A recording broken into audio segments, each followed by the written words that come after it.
বাচ্চাদের মন যে কতটা নিষ্পাপ এটা আসলে বাচ্চাদের সাথে না না থাকলে বোঝা যাবে না। আমার ছেলেটা দেখেন ওর বাবারকে লুকিয়ে এখানে বসে আছে। তো এটা দেখে আমরা সকলে ওকে খোঁজার একটা অভিনয় করছিলাম। আসসালামু আলাইকুম, কেমন আছেন সকলে? আশা করি সকলেই ভালো আছেন। সকালবেলায় আমার বাচ্চাটা তার বাবার সঙ্গে দুষ্টামি শুরু করে দিয়েছে। আমার বাচ্চাটার দুনিয়ার সব কিছু একদিকে আর তার বাবা আর একদিকে। বাবা ছাড়া আমার বাচ্চাটা কিছুই বোঝে না, এমনকি আমাকেও দরকার পড়ে না।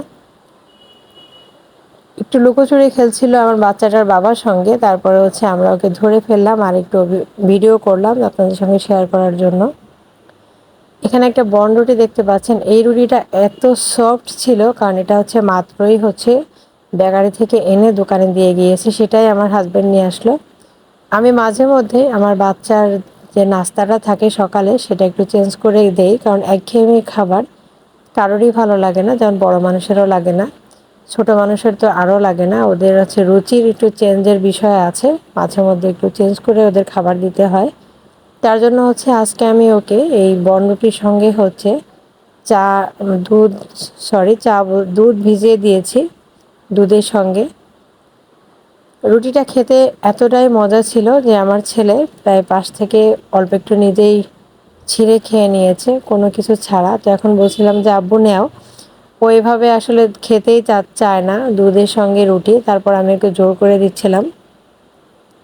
খাবারটি কিন্তু খেতে আমার অনেক বেশি ভালো লাগে। আমি যখন ছোট ছিলাম, আমার যখন জ্বর হতো তখনই আমার আম্মু এভাবে করে আমাকে দিত দুধ এবং রুটি একসঙ্গে ভিজিয়ে। আজকে আমি শুধু আমার বাচ্চার নাস্তা না, আমি আমাদের নাস্তাটাও চেঞ্জ করেছি। সবসময় একঘেয়েমি খাবার খেতে কারোরই ভালো লাগে না। তার জন্য আজকে আমি আমার হাজব্যান্ডকে জিজ্ঞাসা করলাম আজকে অন্য রকম কিছু খাবা? তখন আমাকে বলল যে হ্যাঁ, তুমি আমাকে চা এবং মুড়ি দিতে পারো, এটাই আজকে আমি সকালে নাস্তা করব। তো প্রথমে আমি ওকে মুড়ি দিয়ে দিয়েছি, আমি মুড়িটি খেয়ে নিয়েছে। এখন চা দিব। সবসময়ের জন্য আমার চার কালারটা কেন জানি একটু সুন্দরই হয়। আপনারা সকলেই বলবেন নিজের জিনিস সকলে নিজেই ভালো বলে। তো আমি শুধু না, যারা আমার চা খেয়েছে সকলেই বলেছে চাটা অনেক বেশি মজা হয়েছে। কিছু কিছু মানুষ ছাড়া আছে না, যে কিছু মানুষ থাকে যে অন্যের প্রশংসা করতেই চায় না, সে সকল মানুষ ছাড়া যারা আছে যে অল্পতেই খুশি হয়ে মানুষের প্রশংসা করে, তাদের মুখ থেকেই শুনেছি যে আমার চা এবং চায়ের কালার দুটাই অনেক সুন্দর হয়। প্রতিদিন আপনাদেরকে বৃষ্টি দেখিয়েছি, আজকে রোদ উঠেছে সেটাও দেখালাম। তারপরে আমি ভাত দিয়ে দিয়েছিলাম, আমার ভাতটা প্রায় হয়ে গিয়েছে, এখন নামিয়ে নিব। এদিকে দেখতে পাচ্ছেন পুঁই শাক কেটে দিয়েছে আমার শাশুড়ি আম্মা। ওই যে আমি বলেছিলাম না যে আমার শাশুড়ি আম্মা নিজের মতো করে করতে পছন্দ করে, তাই নিজের মতো করে পুঁই শাক কেটে ধুয়ে দিয়েছে আর একটু পেঁয়াজ, কয়েকটা মরিচ এবং তেল দিয়েছে আমাকে রান্না করার জন্য। এটা দিয়ে আমি আজকে রান্না করব। আমার শাশুড়ি আম্মা খুব অল্প পরিমাণে তেল মশলা খায়, তার জন্য উনি যেভাবে খায় আমি সেভাবেই রান্নার চেষ্টা করি। আমি কখনো নিজের মতো করে রান্না করি না, যে অনেকখানি তেল মশলা দিয়ে রান্না করি না। উনি যেভাবে খায় সেভাবেই করার চেষ্টা করি। তো আমাকে যতটুকু তেল দিয়েছিল তার থেকে অর্ধেকটা পরিমাণ তেল দিয়ে আমি আজকে এই পুঁই শাক এবং ডাল একসঙ্গে রান্না করব।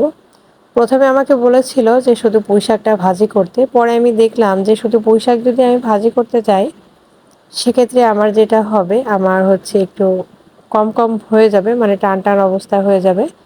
তার জন্য আমি একটু ডাল ধুয়ে নিয়েছি, এখানে 1 মুঠ পরিমাণ ডাল আছে। ডালটা ধুয়ে নিলাম, ধুয়ে নেওয়ার পরে আমি যে পেঁয়াজ রসুন ছিল মরিচ, যেটা আমি তেলের উপর দিয়ে দিয়েছিলাম, তার মধ্যে ডালটা দিয়ে দিয়েছি।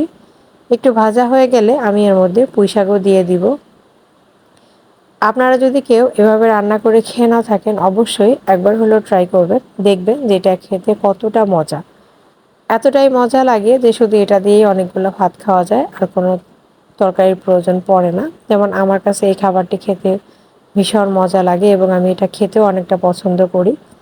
খাবারটার মধ্যে একটু ঝাল হলে আর একটু বেশি মজা লাগে, কিন্তু আমার শাশুড়ি আম্মা যেহেতু ঝাল খেতে পারে না, তার জন্য আমি ঝাল কম খাই।